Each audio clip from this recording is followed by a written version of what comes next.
અગનભઠ્ઠીમાં શેકાવા ગુજરાત રહે તૈયાર। દરિયાકાંઠાના વિસ્તારમાં 5 દિવસ ગરમી અને બફારાનું યલો એલર્ટ। અમદાવાદમાં 34.2 અને રાજકોટમાં 36.7 ડિગ્રી મહત્તમ તાપમાન।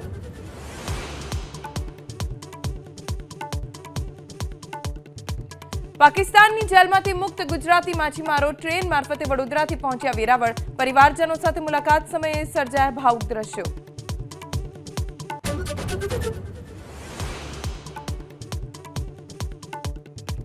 જીવનશૈલી કોમ્પ્લેક્સની ઓફિસમાં આગ લાગી। સુરતના નાનપુરા વિસ્તારમાં ફાયર વિભાગની ટીમે આગ પર મેળવ્યો કાબુ। જાનહાનિના કોઈ અહેવાલ નહીં।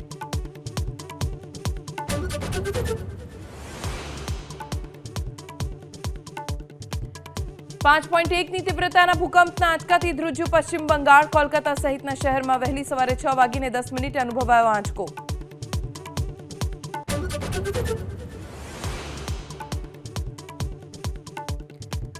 મહાકુંભનો આજે 44મો દિવસ। અત્યાર સુધીમાં 63 કરોડથી વધુ ભક્તોની સંગમમાં આસ્થાની ડૂબકી। કાલે મહાશિવરાત્રી પર અંતિમ મહાસ્નાન સાથે મહાકુંભનું